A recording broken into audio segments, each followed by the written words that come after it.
Welcome to the Industrial Talk Podcast with Scott MacKenzie. Scott is a passionate industry professional dedicated to transferring cutting-edge, industry-focused innovations and trends while highlighting the men and women who keep the world moving. So put on your hard hat, grab your work boots, and let's go. All right, once again, welcome to Industrial Talk, the number one industrial-related podcast in the universe. We have two really nervous individuals that are making me really nervous right now, but I'm not gonna let that destroy my energy one bit.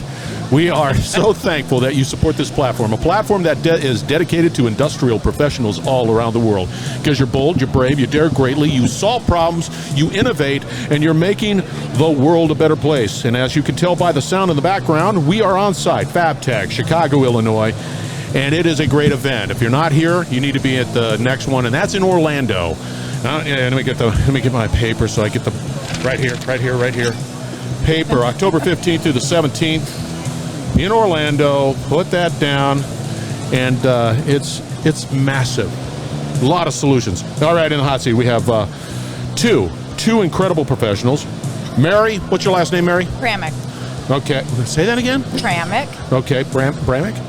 P-R-A-M-I-K. Okay, Pramik. And Connie, last name? King.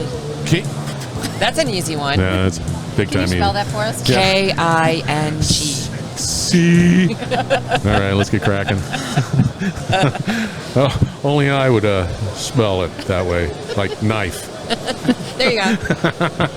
You guys having a good conference? Yeah, awesome. Yes. It's a great show. There's It's buzzy. I love it. This is only my second FABTEch. This is my first. Is it really? Yes. Yeah. That's pretty cool. I know, right? Newbies. Sort of. So as a newbie, I remember when I first came in, and what fascinated me was, one, how there's so much stuff out there that people manufacture that you realize, wow, really? Yeah. That's people buy that? And then also the second thing is some of the equipment that gets rolled in here. Oh, yeah. Like, crazy. Are you kidding me? Oh, yeah. It's rolled in. God, it's just... Yeah. It's a must attend. Absolutely must attend. Okay, before we get into our conversation, let's talk a little bit about who Connie is. Give us a little background on who you are. Well, I'm the Workforce Development Director at PMA. What does PMA stand for? Precision Metalforming Association. Check and double check. Yeah. Go for it. I'm going for it. I've been with PMA for about a year and a half now. And prior to that, we were in professional development in higher education in a small university outside of Cleveland. And then before that, I used to organize like all of these trade shows all over the world. Not this one, but yeah, but it's heavy lifting. It's like herding cats. Yes, very much so. What was that? What was the college or university that you were working at? Baldwin Wallace University. Yeah. Private school outside of Cleveland. Yeah. All right. Yeah, I worked with her. Yes. And I hoodwinked her to come, join me over here. She did. She did. And now you're sitting in front of a mic, Mary. And now oh my God. Now I'm cursing her for the rest of my life. What did you do to me? Yes, exactly. All right. Mary, background. Yes. Give us a little background. Well, I worked with Connie at Baldwin Wallace for... Is that... Really? Yes. I did. Thank you very much. I just want to reinforce it. I left in 2020, and then Connie left shortly thereafter. When she started working at PMA, she contacted me and said, come work with me. And I said, no, I'm good. And then she said, just come and meet David. Just come and meet him for a glass of wine. The man with the jacket. The man with the jacket. That's right. And I met David, and here I am. I started in January. So this is my first FABTECH. You like it? Absolutely. Why? Why do I like working at PMA? Yeah. The people. Everybody's been great. I think everybody does an outstanding job working together to get to the goal and help bring awareness to manufacturing. I think I've met so many members today that I didn't know working at, being here at FABTECH, that it's just amazing. It's a great organization, great association. Yeah, had a conversation with David yesterday, and I'm always inspired. Mm-hmm. It's always nice to know and hear that there are organizations like PMA and that really try to foster and continue that they see there's the importance of manufacturing and supporting that manufacturing and collaborating in manufacturing. especially now. It just seems blistering fast. I don't know. So let's talk a little bit about what you do, Connie, for PMA. What is your role? Well, we, as the Workforce Development Department, help all of the members with, not just technical training, but all different types of training. And it's not just putting a Band-Aid on it and saying, someone needs to learn how to operate a press and train. We do that. But it's helping them strategize how to do training. Let's admit, training is a disruptor of production.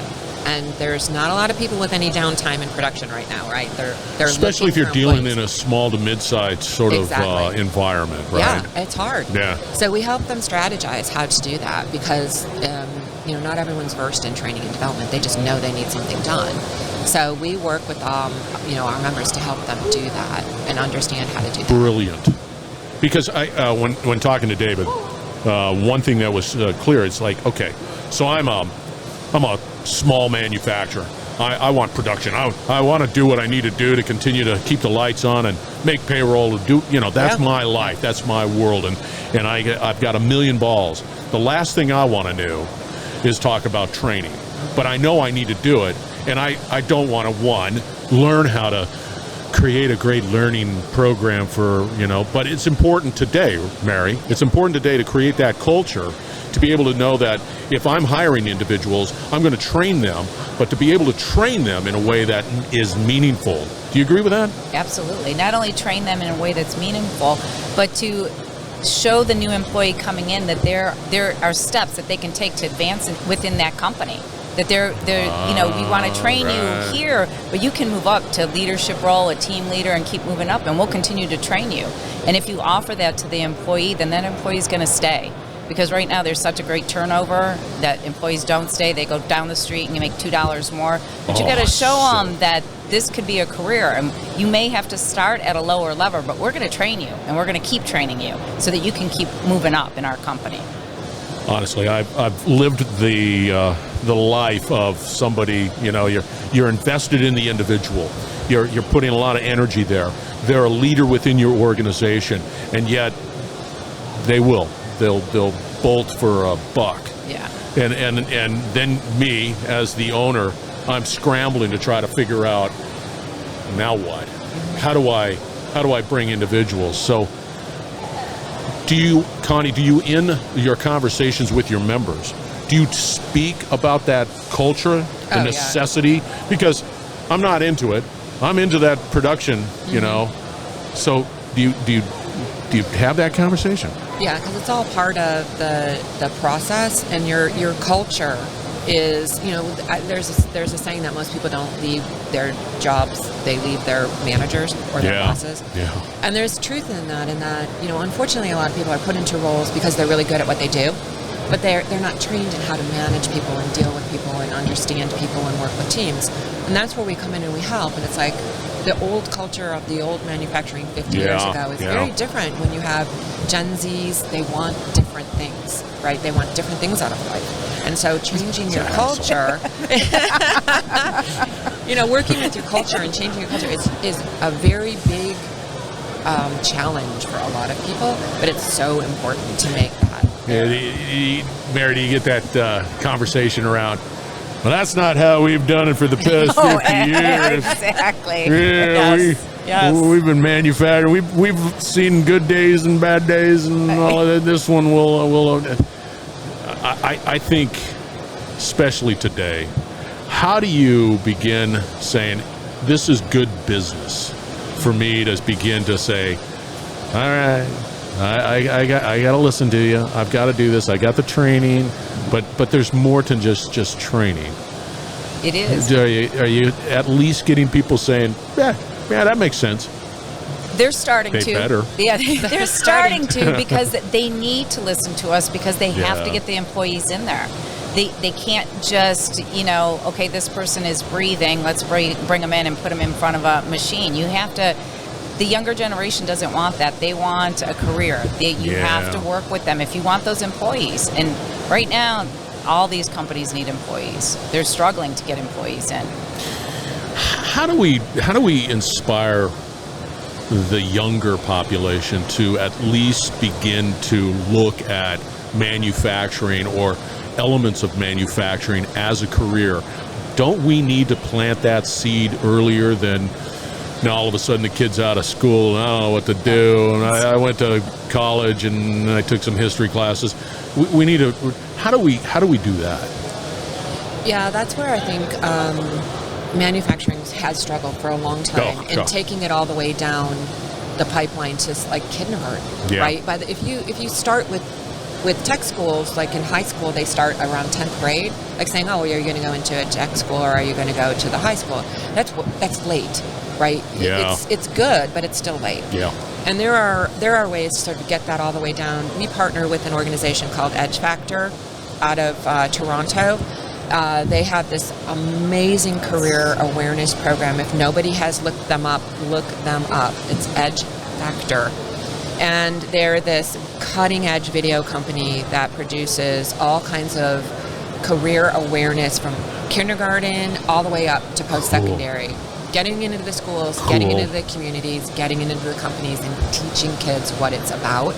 Wow. Plus there's not just jobs of making things. There's human resources. There's accounting. There's management opportunities. There's marketing. There's sales. There's other jobs there.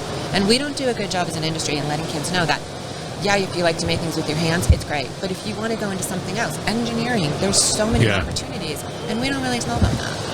I remember when I was a boy, and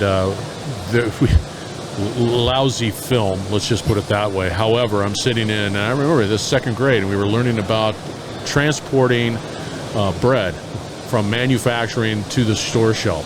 And I remember as a kid, and to this day, right? Yeah. Like, that's pretty cool. That's pretty cool. Yeah, look at that guy. He's I back. didn't know they did wow, that. check it out. Yeah. You know, and I agree with you. That whole Edge Factor, they're onto something. Yeah, they're great people too. Really Are great they? people. They're not jerks, right? No, they're awesome. Wouldn't be a good business. Jeremy and Larissa, hi. Putting in a plug. So as we begin this journey and trying to get everybody, it's a journey, right, Mary? It's a journey. Oh, yeah. Yeah, you just have to. What does PMA do to just sort of constantly reinforce that journey? Like, what are we doing? Because you know as well as I do. You know as well as I do. You know, you let it die for 1 week, everybody's like right back into what they do, and like, you have to constantly be at it. Well, I think right now, with Connie and I working together again, and we were great when we worked together before, and being back together, we have a lot of great ideas on how to get all, like, our manufacturing back down in, like, the pipeline, creating that pipeline and bringing awareness in to the middle school, to the high schools.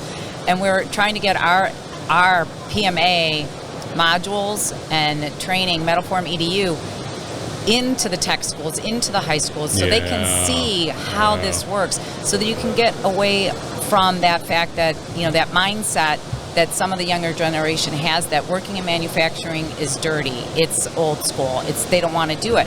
When it's changed so much of it is electronic now. It's like playing their games at home where they move things around. It's robotics, and they don't see that. It's not being brought to their attention through the school systems.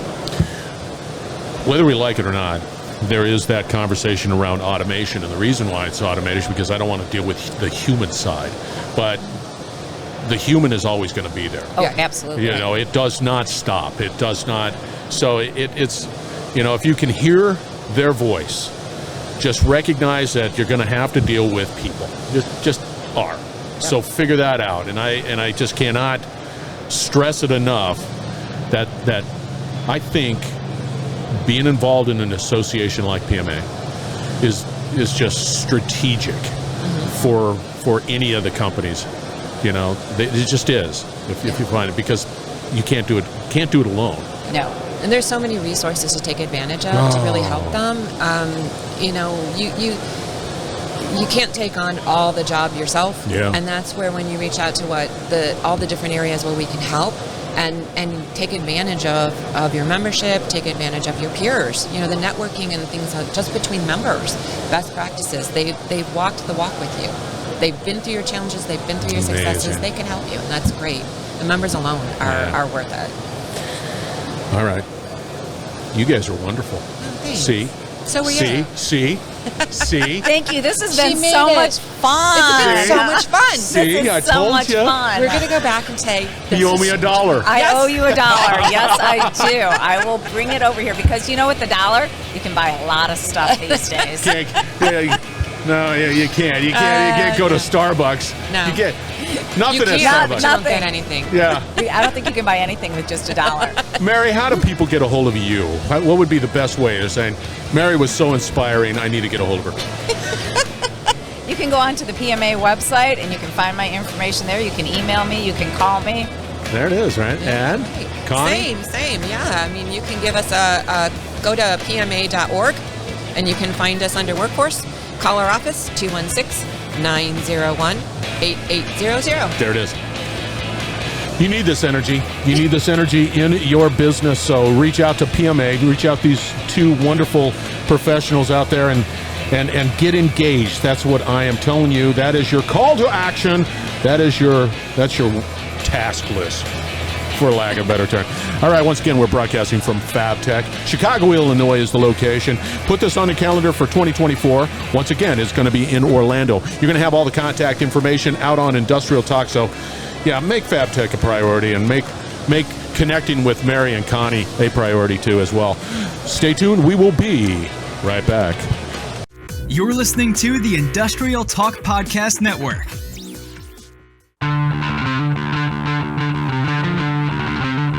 Yeah, workforce development. You need PMA. You need them as a partner. Go out to pma.org. pma.org, and you get connected. So I'm looking out on Mary's stat card out on LinkedIn, and her heading says Network, Learn, Lead. Yes to all three. We have to continue to educate. We have to continue to be a part of that network that helps support you to succeed. PMA, go out there. Reach out to Connie and Mary and find out more. It's a must. FABTECH was the location. Incredible event. Put that on your calendar for next year. It's mind-blowing, for lack of a better term. It is. It's mind-blowing. All right. Industrial Talk is a platform, an ecosystem that is completely dedicated to you industrial professionals. Be a part of it. Go out to industrialtalk.com and find out more. We definitely want to connect with you. Be bold, be brave, dare greatly. Hang out with Connie and Mary. Change the world. We're going to have another great conversation from FABTECH shortly.